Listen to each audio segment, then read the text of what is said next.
Unfortunately, at some point on Saturday, Jamario Bell did something to his foot, whether re-aggravated.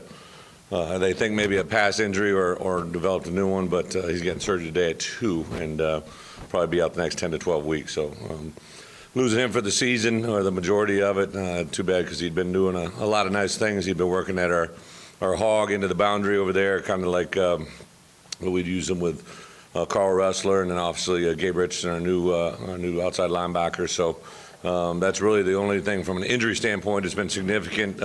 We did move Jay Red out of the 105 just because his back just needs a little bit of time to really just rest, recover, and heal. Feel that if give him a couple weeks here to rest that thing, he should be able to jump in full flow. The great thing about our schedule, the way it lays out, is we obviously have 2 weeks coming up where we have no conflicts with summer school, and then we have 2 weeks before our first game, 10 days playing on a Thursday. So I feel comfortable about jumping him into that and being ready to play with that schedule. But other than that, stayed pretty clean. Got a couple guys, Carl Ressler, Dre Greenlaw, Josh Liddell, and Jalen Merrick, that we just got to watch the number of reps. They have little issues, nothing significant. Just we don't want to overtax them with this much time in fall camp. So those guys have all been handling it pretty well. I thought the first 3 days went extremely well. We stayed on course as far as our install plan, as far as offensive, defensive schemes, and really the practices that we had laid out going into today. Yesterday, by NCAA rule, we had to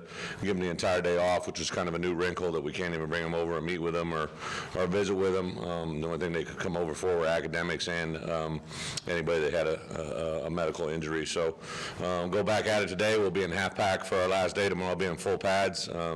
Really progressed this week nicely into good on good, some install of some opponent preparation as well towards the end of the week, and then have our first full scrimmage on Saturday. That should be probably one of the two most significant scrimmages of the fall. So we're excited about that. And with that, open it up for questions. Is there any timetable when you really let him go full practice? Yeah, he actually jumped into it pretty good on Saturday and handled it well. We just don't want to overtax him. So he really, Saturday was unlimited, but during the course of the week to get him, and we'll see where he's at Thursday, Friday. You know, he hasn't been in the live competitive part of it, since last fall. So we'll see exactly where he is going into Friday. Bret, with Bell and Jared going off the 105, who you have? Yeah, great question. So when we took Jared off, we brought in River Warnock, a guy that had been here before, and then we brought in basically a new kid to the program, and his name escaped me. Pennington. Yeah, Pennington is a kid out of Chicago, preferred walk-on that has been with us all summer, and we're using him as an inside linebacker. So Josh Paul's still not? He's here, he's in school, but yeah, he's not in the 105. Big Red on the LSEC, I know you said you didn't, but that's where you guys were. Yeah. You didn't have anybody on the 3D defense, any of those, I guess 36 or 33 spots. Okay. What, do you have any thoughts on that? No, again, it's kind of like preseason polls. I'd much rather read about the end than on the front end. Don't have a lot of guys with really stats. That's always stat driven and maybe hype driven, and I refrain from the hype and don't have a lot of guys returning with stats. Even though the defensive backs probably have a lot of starts, there isn't a real stat guy back there. So I think our guys probably just use that as another motivating force. And Paul said you don't really feel like you guys have really quote stars on the defense, but a lot of good players. How do you feel about that? Yeah, I think, if you look at playmakers, obviously Sosa can make some plays. I think Bijan's made some plays. Linebacker Dre Greenlaw, when he's been in there, has been a guy that can make plays. I do think Randy Ramsey has big play capabilities, Ryan Pulley.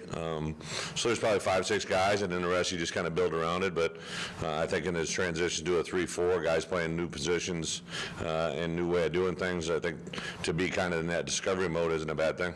Hey, Bret, Dan was in here Saturday talking about Gordon Jones. I think he said he's 4.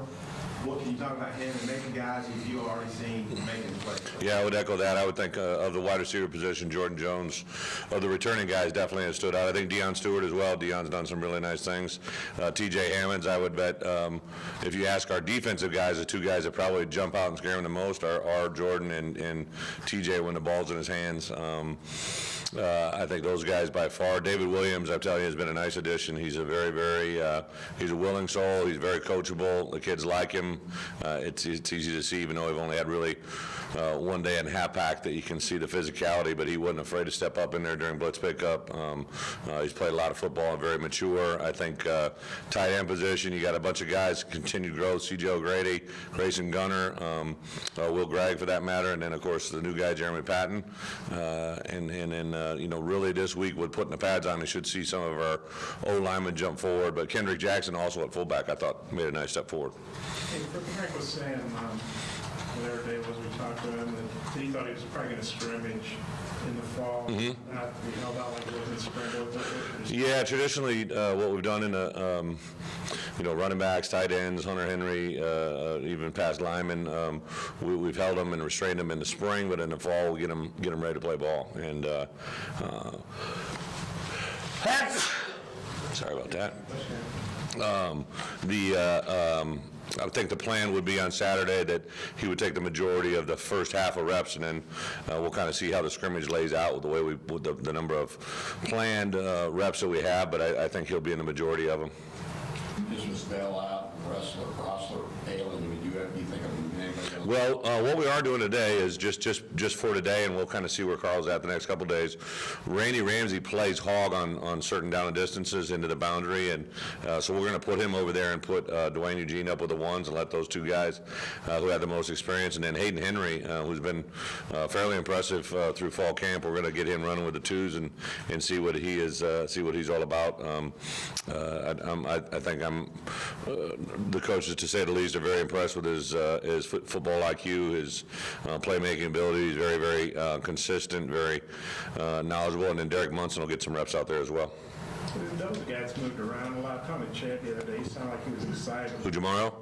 Yeah. I mean, is that just kind of tough? Maybe this was finally going to be his time to do so. Yeah, it is. I called him early this morning, and I found out late yesterday afternoon and wasn't able to get him last night, and called him this morning because I know he's going to surgery, and his mom, Helen, is on her way down. I just, the kid hasn't had an easy road, whether he's brought it down himself or switching positions from defense to offense and now back, and he was really flourishing. And then I just say, hey, don't let this one get you. You've been battling back from some setbacks, and I know 10 to 12 weeks can sound daunting, but let's get your grades on track. He just had the best semester academically he's ever had.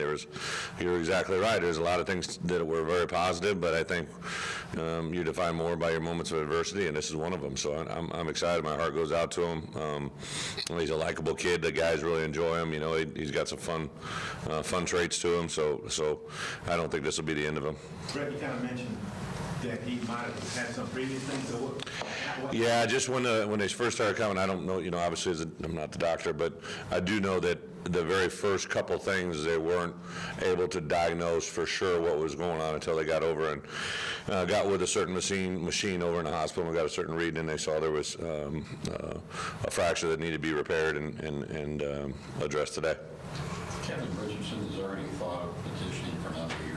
There is, Nate, but you can't. I mean, I'd love to have it another year, but the way the NCAA is pretty clear about this. So you get 1 year as a red shirt, right? So 1 year that if you're medically unable to perform, you get that. When you free willingly redshirt as a freshman, so K. Rich was an underdeveloped walk-on corner who really was kind of just finding his way. We redshirted him automatically his first year, so that begins his window of 4 years. All right. When you're within that 4-year window, if you miss a year due to medical reasons, there's really not much you can do about it. But if you miss 2 years, now you're going to have a leg to stand on. That's a bad phrase. You'd have something to make cause. He's only missed 1 year due to medical last year, so really can't do anything unless something would happen in the future, and we don't want it to. That's the difference in hitting Cody Walker. Cody had multiple years affected by, absolutely, and then I think, if I'm not mistaken, Cody played as a true freshman, did he not? You guys can tell me that. I think Cody played, so he never, The biggest difference is that qualifying year of whether you redshirt because of a medical condition, or as a freshman you can redshirt just because we redshirt you, not independent of medical status. You just need a year of growth. Where are you guys at with punter and kicker and recent? Yeah, I think, two things. First, at kicker, we're really opening up this week. We had not even performed until Saturday in front of the whole team as kickers. So, Cole finished the spring very well, did not start off well on Saturday, kind of had an adjustment period over there together, but we brought in two other guys. Connor Limpert obviously will be battling out. He's a lefty, so it's an added dimension. And then Mazza is a walk-on kicker as well. So those guys battled out. I think Limpert, just from early being, from a kickoff standpoint, continued to strengthen his leg, has looked really good. And then Blake Johnson, to me, has been a surprise guy. Just his consistency, he really has been hitting the ball pretty well during punt periods, and that's the only segment we've worked until today. Today we put in kickoff coverage, tomorrow we put in KOR, and then Thursday we put in PBR. Hey, Bret, the other day I was talking to a coach, kind of off the subject a little bit, told me that sometimes during the spring or fall, it can be stressful for him to have players choose team captains because sometimes they pick guys who are popular and best leaders. Have you ever had a situation like that you had to overrule? Or? Yeah, it's a great question. So I've never, ever allowed captains to be picked until the fall. So during my tenure here with you, here at Arkansas, and even before that when I was at Wisco, I always picked our captains 2 weeks out from the first game for two reasons. First, to avoid a little bit of what you're saying, and plus I wanted to have the input of the freshman class into leadership, because to me sometimes new eyes are the best eyes. They literally can tell who really truly does lead, who kind of has a voice. They're not necessarily going with the most popular, which as you get older, I think it's easy to start voting for your buddy, or so that happened. So what I did last year is I voted on him at the end of spring ball, if you remember, because I really felt going into the summer, we have a lot of really good kids who say all the right things, do all the right things. We're not great communicators, so I really wanted to force the hand of our leadership committee. So we voted on captains, and the four, I have a little group message, going on my phone that I was in constant dialogue, and to me we got four great ones. Frank represents the O-line, D-line pretty good. He's a blue collar. Anything I say, he does. He's really a captain without restraint. I mean, he thinks like a coach would want you to think 24/7. K. Rich is very intelligent, has the walk-on perspective, which I think is always great. So he's always into the development. He spoke in front of the team the other night, and K. Rich said there, if you ever are in doubt of what to do, just listen, and you can be told what to do, and it'll be basically just saying listen and to what's going on, and good things will happen to you. Austin Allen's been around it forever, so his voice is really, really good, very calm, but also is not afraid to get after guys pretty good. And then Santos, with an underclassman point of view, a guy that's had some trials and tribulations. I think he's really a refocused guy right now, so he's got this newness to him. That those four guys really have been a great voice for us all summer, and I wouldn't trade it in right now for the world. So with Jared kind of dealing with his back deal, are you looking at other punt returners, or maybe you don't want him to return punts anyway? J-Red, I would say if anything we miss in front of the line of scrimmage right now, I think the punt returner, a guy that's looked really good is Andre Tolliver. I think a couple of freshmen, you can kind of gauge what kind of athleticism you recruit by that first day when you ask punt returner, kick returners to go back there, because those aren't normal actions. It's a very, I've had a lot of really good running backs who can't return kicks. I've had a lot of good wide receivers or DBs that can't return kicks. It's a different type of athleticism, hand-eye ball coordination. So a couple of those freshmen are pretty impressive. I think Davion Warren, Chase Hammond as a kick returner, Jordan Jones as a kick returner, even though we've seen him for a year. Gary Cross seems to be very comfortable back there. So there's a host of guys I think will be pretty special. So you think it probably won't be Jared? I would say this: if Jared was cleared and ready to go to the last position I'd put him on right now of the positions he played would be at punt returner. I'd want to get him in the line of scrimmage first. Who'd you compare Dave Williams to Baxter? Who would I compare David Williams to? nobody jumps out to me just because he's a big back, but he also is very agile. He has a nice slide cut. I was very impressed with his overall physicality in that first. He stepped up in there, and we had a pretty aggressive blitz period, and he stepped up in there and bowed some guys up, and his learning. I think that's probably been the thing that Dan Enos, Coach Mitchell, the offensive coaches in general, just said that his adaptive, because he really didn't come from a system like ours. You know what I mean? It's not like he's coming from a pro-style system at South Carolina with either Coach Spurrier or Coach Muschamp. He's kind of doing this all on free learning, and he hasn't missed a beat. And I think our kids are really very, very impressed with his overall demeanor. Especially Devwall. I ain't nobody doing a better job of coaching him up and being around him. Devwall Whaley, from when I brought him on his recruiting visits, you see him at meals, you see him walk around the locker room. Those two are hip on hip. They were really good. Does the way he's played, talk about David, make things a little easier to put Devwall for more reps this fall? You mean just like scrimmage situation or something? I think I get the question, but I don't think it would affect how we get him prepared. I think Devwall, once you've been a ball carrier in this league that's proven you can handle ball security, that you can handle the physicality of this league, I think you just got to get him enough reps to make sure that's in place and let him run. Because running backs, it is about staying fresh. I think that's why a lot of times in our system it's not just two backs, we use three. So like right now to have Devwall with his skill set, I think David is a very, very comparable skill set as well. And then to throw, Chase would probably be that third guy right now, and he's a complete different changeup than those other two backs. So those three guys all bring kind of a different bag of tricks. Devwall's had to step up into a leadership position maybe a little bit earlier than he thought he'd have to. How's he been handling? Devwall is very intelligent ever since I've been recruiting him. Very focused, very mature. His family put a lot on him, and he handles it very, very well. And I think because of the way that he was thrust into the spotlight, I think we're very all thankful that although it wasn't great timing for a situation like that at any point, it came at a good time, so he had the entire summer to kind of digest that he's going to be the guy. And then I was very impressed, as I just referenced, just his overall demeanor and approach to the whole David Williams thing. I think a lot of guys from the outside world might think that's not going to be the case, and he open-armed grabbed, I think, because he realizes how important it is to have a second accountable back to play in the SEC to make the run that we got to make. Hear that progress at running back, do you feel that T.J. Hammonds is still more receiver? Well, but he is.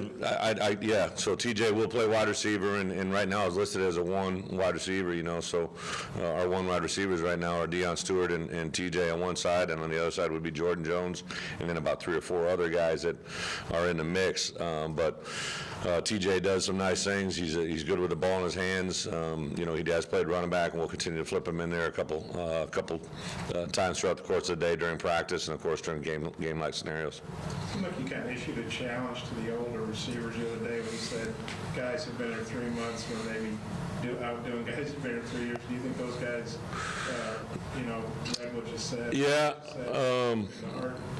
I don't know that. I'm amazed always what our guys do read or don't read, but it wasn't anything more than I'm just being honest with you guys. It wasn't any unintended circumstances, but I do think Deion Stewart and Jordan Jones have played really, really well. I've seen them continue to jump, and Michael Petway hasn't done anything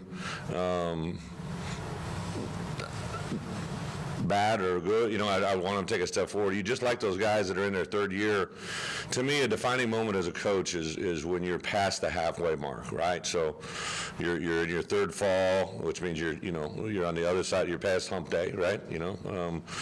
So you're in that position whether you need to start getting going or someone needs to come on and get going in place of you. So I think those guys, but there's not many of them. You're just talking about Jordan, LaMichael, and Deion, and they all have made strides. I think they're all playing better football than they ever played. I just think Deion and Jordan took some big steps.